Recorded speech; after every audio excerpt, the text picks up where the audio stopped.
Cela fait désormais plus de 2 semaines que le regard planétaire semble hypnotisé par une seule image. Un Iran embrasé. Bâtiments déchiquetés, installations militaires anéanties, centre urbain secoué sous la violence des frappes. Le scénario qui s'impose paraît presque trop lisible. D'un côté, l'Iran absorbe les chocs. De l'autre, Israël reste debout. Et le conflit donnerait l'impression de suivre une ligne parfaitement tracée. Mais derrière cette narration bien ordonnée, quelque chose cloche. Une interrogation majeure reste étrangement absente. Qu'est-ce qui se passe réellement en Israël? Car oui, Israël a lui aussi subi des frappes majeures venues d'Iran et de ses groupes alliés. Mais une grande partie de ce qui s'y passe reste beaucoup moins visible. La raison est simple, la censure militaire.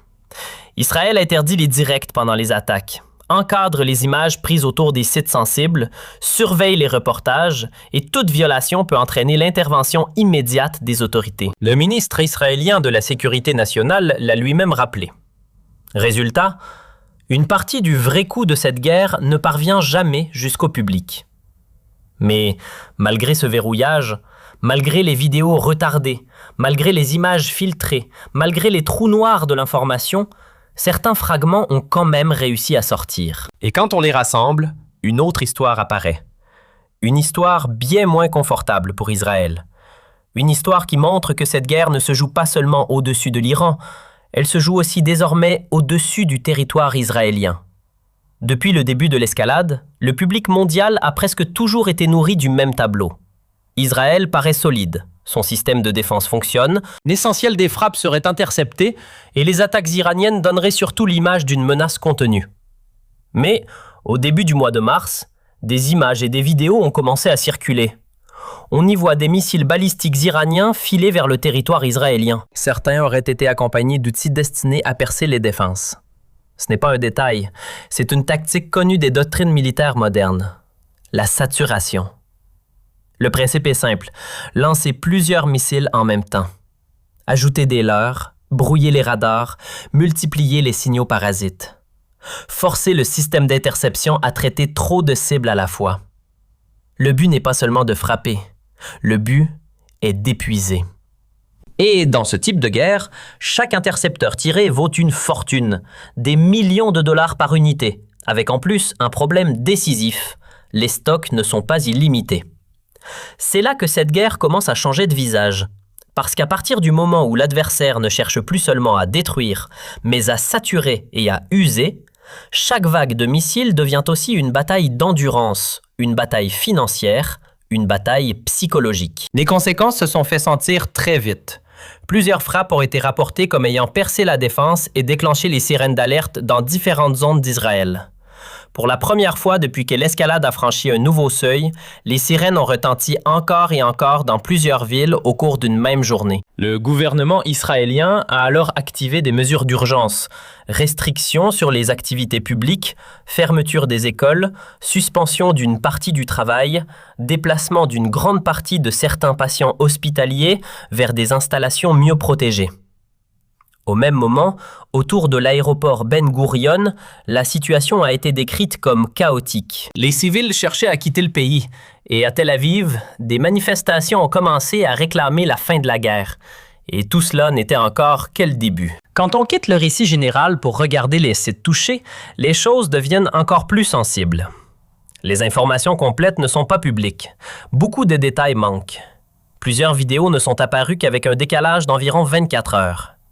L'accès aux zones concernées reste extrêmement restreint, mais les fragments qui ont réussi à sortir dessinent malgré tout une carte bien plus inquiétante que celle que le récit officiel laisse voir. Lors de ce qui a été présenté comme la 28e vague de frappe, la zone industrielle de Holon, dans la région de Tel Aviv, aurait été touchée.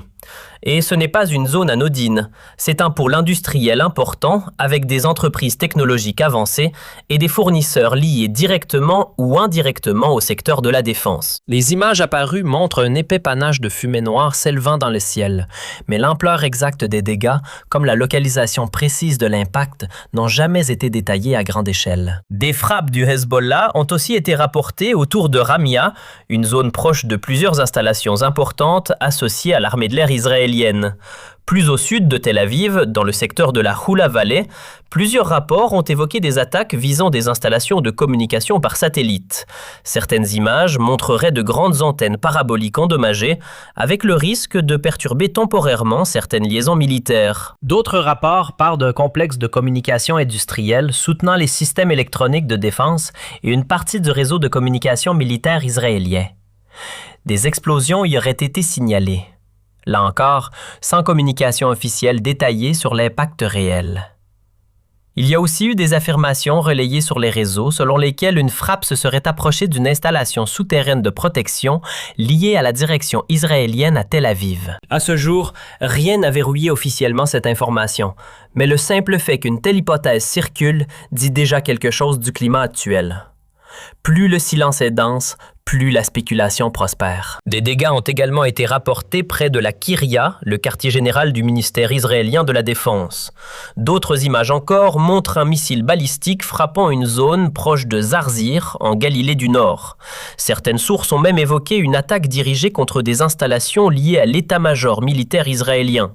Là encore, rien n'a été officiellement confirmé, et c'est précisément là que le brouillard devient stratégique. Plus les informations sont verrouillées, plus il devient difficile de dresser une carte complète des dommages.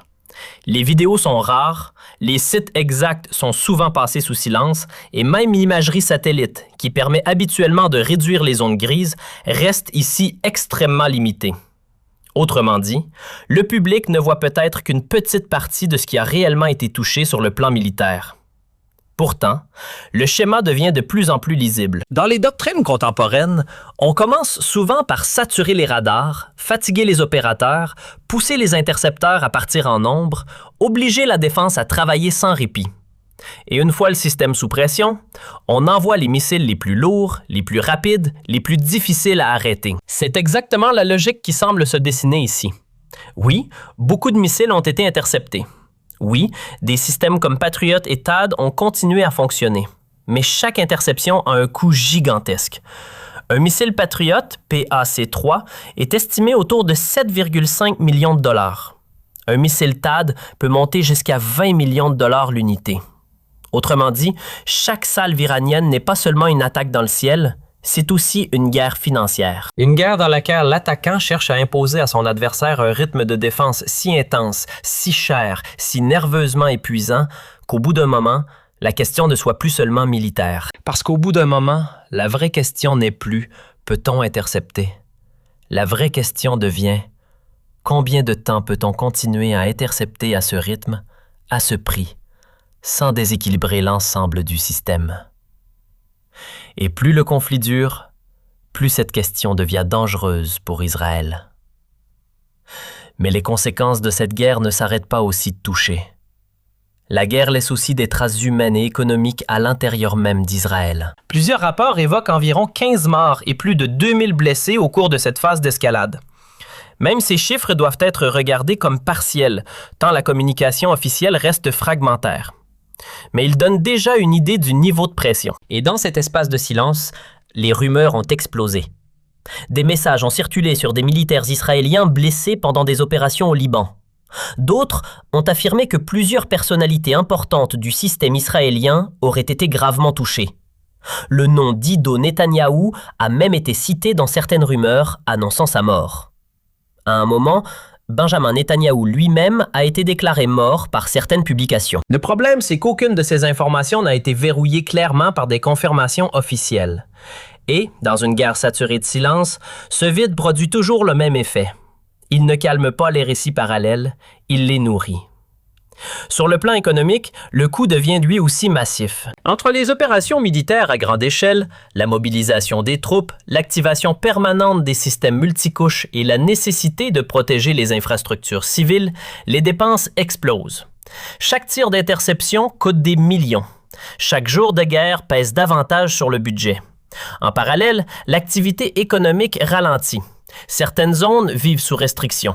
Le trafic aérien a été perturbé, les entreprises tournent moins vite, le pays, lui aussi, encaisse. Plus la guerre dure, plus la pression monte, militairement, économiquement, psychologiquement. Et c'est là qu'une autre question finit par s'imposer. Si l'impact est aussi lourd, pourquoi en voit-on si peu? En temps de guerre, la censure militaire est presque toujours présentée comme une nécessité de sécurité nationale. Et, dans une certaine mesure, c'est vrai. Certains sites, certaines images, certaines informations ne peuvent pas être diffusées en temps réel sans offrir un avantage à l'ennemi. Mais quand le verrouillage devient aussi serré, une autre question surgit inévitablement. Qu'est-ce qu'on cherche exactement à empêcher le public de voir? En Israël, les vidéos d'attaque sont limitées. Les localisations précises des dégâts sont rarement données. Les médias sont surveillés de très près et filmer autour de certains sites peut devenir immédiatement interdit.